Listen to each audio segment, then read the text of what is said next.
말라고 하지 말라고 새끼야! 새끼가! 씨발라나.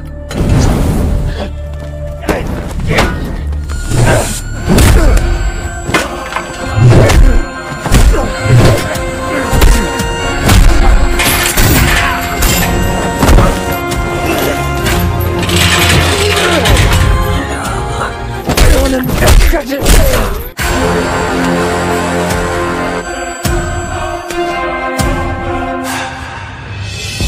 Vigilante 2023, episode sebelumnya seorang anak kecil yang telah mengikuti pengadilan.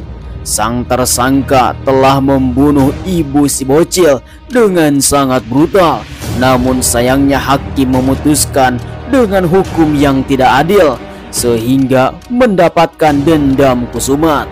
Singkat waktu ketika 12 tahun yang lalu, si bocil yang mempunyai dendam tersebut kepada seseorang, dia pun langsung membalaskannya dengan secara brutal. Dia langsung menghajar sang tersangka karena sang hakim tidak bisa melakukan pengadilan. Dan ternyata bocah yang mempunyai dendam kusumat yang bernama Kim Jiang, dia yang telah menempuh pendidikan di Akademi Kepolisian. Sampai saat ini dia mempunyai tekad yang kuat untuk menegakkan keadilan. Siapapun yang telah berbuat kejahatan dan tidak bisa diadili oleh hakim, dialah yang akan mengeksekusinya dengan sangat brutal. Sehingga memberikan pesan kepada seluruh jajaran pemerintah dan hakim kepolisian untuk siapakah hukum tersebut.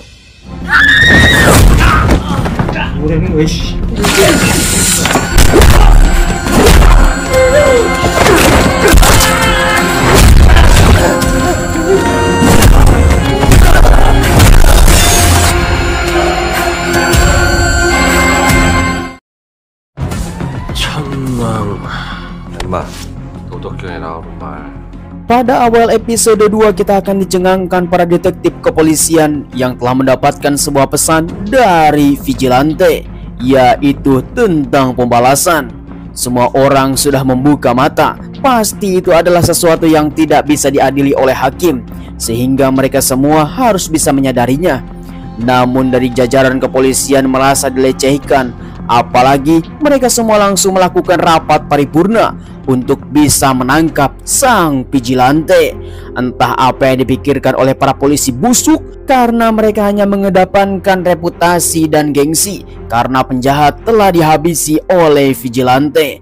Dengan alasan hukum harus dibalas dengan hukum, itu mah tai kucing saja, karena mereka semua tidak bisa menangkapnya. Sehingga para komandan langsung memutuskan untuk bisa menghukum Vigilante. Dan sekarang mereka semua mempunyai misi yang sangat mengerikan, yaitu memburu Vigilante. Kemudian di sisi lain, di Akademika Kepolisian, Profesor Lee langsung menyuruh Kim Jiang bersama temannya untuk datang ke ruangan, mengatakan bahwa dia akan cuti sebentar karena akan menguak kasus Vigilante. Seluruh para komandan dan kepolisian dan jajarannya, mereka semua memutuskan untuk turun ke jalan untuk bisa memburu sang Vigilante. Entah apa yang dipikirkan oleh mereka, karena mungkin saja reputasi dan gengsi para kepolisian ini sudah menurun di masyarakat. Kemudian Profesor Lee langsung menyuruh kepada mereka berdua untuk berjaga sampai larut malam. 외부 유출 절대 안 돼 자료들. 네.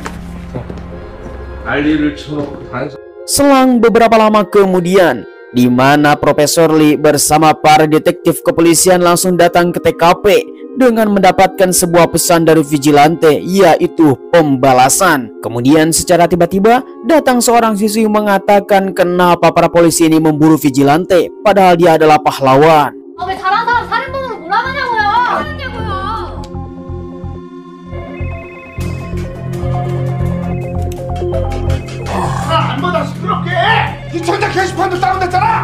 Di sisi lain, kita melihat bahwa kantor jurnalis Repo 25H mendapatkan panggilan yang sangat banyak sekali karena satu-satunya jurnalis yang telah meliput Vigilante, sehingga Samdo kebingungan sampai memarahi seluruh anak buahnya. Telepon tersebut harus diangkat, namun Ibu Choi langsung menyangkalnya bahwa itu adalah reputasi baik. 박창현 부장님, vigilantega 르포 25실 위의 역할, 오케이?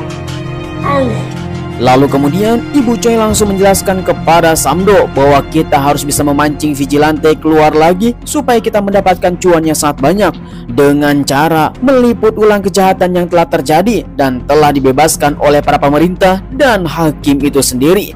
Ini akan mengundang vigilante akan bertindak kembali. Karena selain kita menegakkan keadilan, kita juga harus bisa membawa vigilante ke tempat yang sangat semestinya. Karena dia adalah eksekusi terbaik. 3 kriminal yang akan dipilih oleh vigilante akan diburu. Kemudian di waktu yang sama, kita melihat Kim Ji-young yang masih berada di Akademi Kepolisian bersama kawan-kawannya yang sedang melakukan olahraga dan ngobrol tentang vigilante. Karena memang ini adalah berita yang sangat viral. Secara tiba-tiba mereka mendapatkan sebuah informasi dari TV di mana reporter langsung mengatakan bahwa ada 3 kasus yang sangat penting yang telah ditutupi oleh para hakim dan pemerintah sehingga para kriminal bisa jalan-jalan bebas di dunia ini. 2018년 7월 10일 Singkat waktu ketika malam tiba, di mana Kim Ji-young langsung melakukan searching di mbah Google Seo Deop yang telah membunuh satu keluarga dengan sangat brutal hanya karena hal sepele saja, sehingga keluarga tersebut telah dibantai oleh Seo Deop. Melihat apa yang telah terjadi di dalam data, maka Kim Ji-young langsung terenyuh hatinya dan melihat Instagram yang telah diposting oleh Seo Deop. Ternyata dia masih bisa berkeliaran di mana-mana. Bahkan komentar dari netizen membuat Kim Ji-young sangat jengkel sekali karena para hakim dan pemerintah tidak bisa menangkap Seo Deop, sehingga dia pun mendapatkan sebuah clue. Dia selalu datang di klub kontak. 외박가는 표정이 왜 그래? Kemudian akhir pekan pun telah tiba, di mana Kim Ji-young telah diajak oleh teman-temannya untuk datang ke klub malam. Daripada diam di rumah, lebih baik kita berpesta. Dengan tanpa basa-basi, mereka pun langsung berangkat.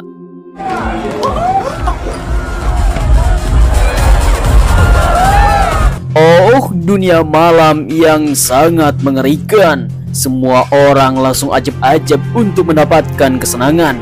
Kim Ji-young langsung melihat bahwa Seo Deop ada di tempat tersebut dan langsung bisa melihatnya. Namun entah apa yang terjadi, Kim Ji-young malah dibawa oleh seorang bondon seksoi untuk melakukan sesuatu. Namun Kim Ji-young mengatakan dia hanya sebagai mahasiswa biasa dan belum pernah datang ke sini. Sambil melihat Seo Deop yang sedang ngobrol dengan temannya, entah apa yang mereka bicarakan, namun kelihatannya membuat Kim Ji-young menjadi panas hati. Kemudian tiba-tiba saja gadis yang telah membawa Kim Ji-young langsung menyuruhnya untuk datang ke suatu tempat untuk bersenang-senang. 좀 덥지 않아?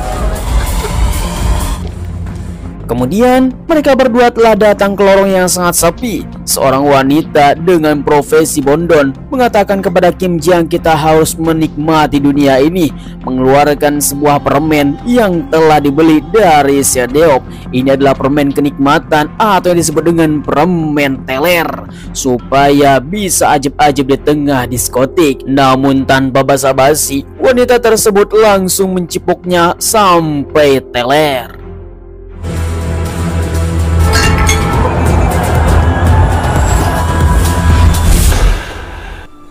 Oh, mengerikan sekali. Di mana Kim Ji-young tidak sadarkan diri sampai pagi, tiba-tiba saja ada di ranjang rumahnya. Entah apa yang terjadi semalam, pastinya akibat obat teler yang telah dicipok oleh wanita tersebut. Sehingga rencananya pada malam ini sangatlah gagal sekali. Dan kini harus menunggu 1 minggu lagi untuk melakukan eksekusi. Singkat waktu, akhirnya Kim Ji-young telah datang ke Akademi Kepolisian untuk melakukan pengintaian lebih lanjut. Dengan melihat video yang telah diunggah oleh Seo Deop, ternyata banyak sekali komentar, termasuk juga memberikan link akun orang yang telah dibunuh. Memang sangat menyedihkan sekali.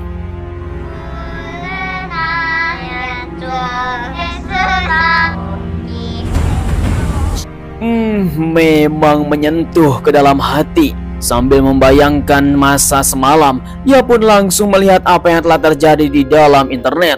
Dengan menggali lebih dalam informasi dari Seo Deop, untuk bisa meringkus secara brutal, karena dia salah satu adalah gembong narkoboy yang ada di kota ini, sampai dihormati para remaja yang telah menikmatinya. Dengan begitu, Kim Ji-young mendapatkan sesuatu. 이 컨셉은 안 3주째 잠잠하잖아 지금. Kemudian di sisi lain, studio reporter Repoh 25H bersama Ibu Choi. Maka Paman Samdo langsung mengatakan kepada Ibu Choi bahwa hari ini tidak ada kasus yang terkait dengan vigilante. Sudah hampir 3 minggu, ternyata tidak ada perubahan. Namun Ibu Choi mempunyai pikiran baik, vigilante sedang mempersiapkan sesuatu. Kemudian di waktu yang sama, di parkiran tengah kota, Seo Deop mendapatkan sebuah surat dari seseorang dan berisi surat mengancam. Yo, what's up bro? Seketika dia pun langsung menghubungi temannya untuk melakukan pengintaian karena dia nyawanya telah terancam. Siapapun yang telah memegang surat tersebut, pastinya dia akan memberikan sesuatu yang paling mengerikan. Sambil jalan ke sebuah tempat, Seo Deop langsung mengatakan kepada temannya untuk berjaga-jaga karena dia akan menemui seseorang untuk mendapatkan sebuah paket, dan paket inilah untuk mendapatkan bayarannya. 안녕하십니까 형님. 수고했다. Singkat waktu, ketika tengah malam telah tiba, Seo Deop berada di tempat yang sama, yaitu adalah klub favoritnya. Terlihat Seo Deop yang begitu pusing karena mendapatkan pesan yang sangat mengerikan. Namun secara tiba-tiba ada penggerebekan.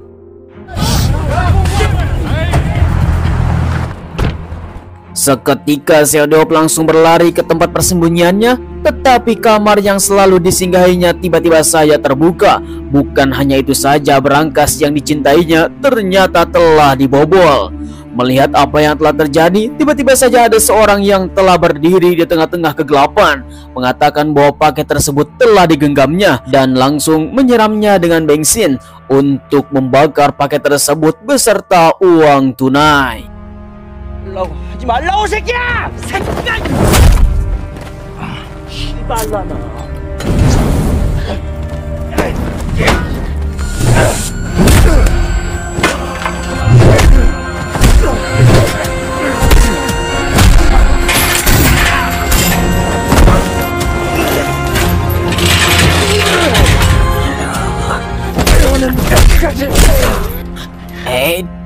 Dan sekali dihajar habis-habisan seperti dia menghajar keluarga tersebut, sampai-sampai dia pun langsung menunjukkan video anak-anak yang sedang bernyanyi. Memang sungguh mengharukan.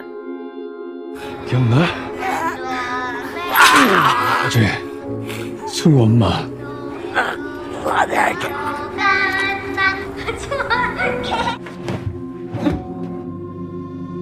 Singkat waktu, keesokan paginya, semua para kepolisian pun langsung datang ke TKP. Seo Deop telah rungkat.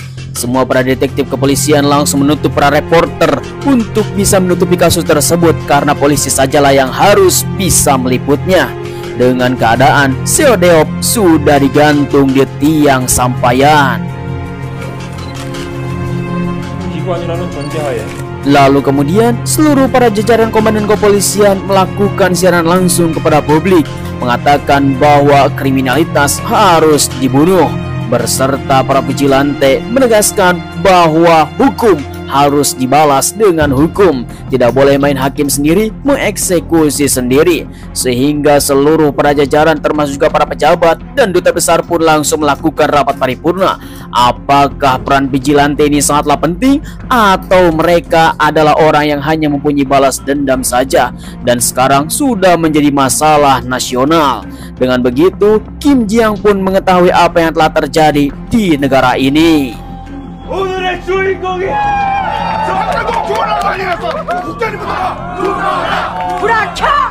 Kemudian di sisi lain, Ibu Choi yang telah mendapatkan penghargaan dari kawan-kawannya karena slot iklan dari Republik telah habis. Namun Ibu Choi tidak suka dengan apa yang menjadi pencapaiannya karena dia tidak meliput Seo Deop ketika sedang mati. Dengan begitu pasti ada sesuatu. Kemudian anak buahnya langsung memberikan sebuah foto, mengatakan kepada semua orang bahwa inilah yang paling penting dan akan mendapatkan cuan yang sangat banyak. Jangan sampai kita lengah, kita harus terus meliput tentang kegiatan vigilante supaya semua kasus ini bisa selesai, termasuk juga studio Repoh 25H akan naik daun. Begitupun Ibu Choi langsung membuat tindakan. 한 기자랑 촬영팀은 나 따라오고. 밤달 범죄율이 감소한 게 Kemudian di sisi lain, kita akan melihat para detektif kepolisian yang sedang melakukan investigasi. Dia mengatakan bahwa akibat vigilante semua kriminal telah menurun. Namun komandan mengatakan vigilante harus diburu sampai dapat. Karena kita sudah mendapatkan reputasi yang buruk, bahkan pusat mengirim unit regional. 구성녀시죠. Kemudian kita akan melihat seorang tim monster yang bernama Jo Heon. Dia adalah ketua dari tim regional yang akan menguak siapakah vigilante. Temannya dari Seodeo pun langsung mendatanginya untuk bisa melakukan interogasi.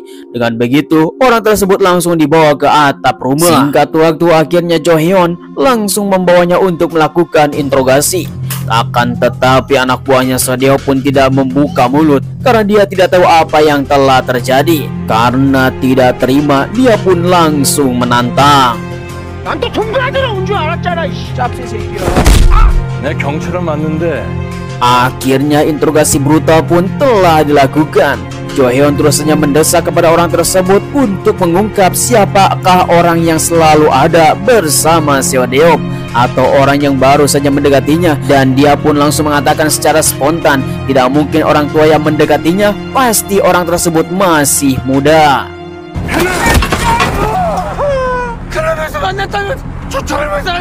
Ya, memang masuk akal sekali karena Jo Heon selalu ada di klub malam. Pastinya yang mengintainya adalah orang yang masih muda. Dengan begitu Jo Heon langsung mendapatkan sebuah clue untuk bisa melakukan investigasi yang lain. Langsung menghubungi markas bahwa dia telah mendapatkan informasi. Dan ternyata dalam episode ini kita akan mengetahui Jo Heon akan menemukan Kim Jiang. 대신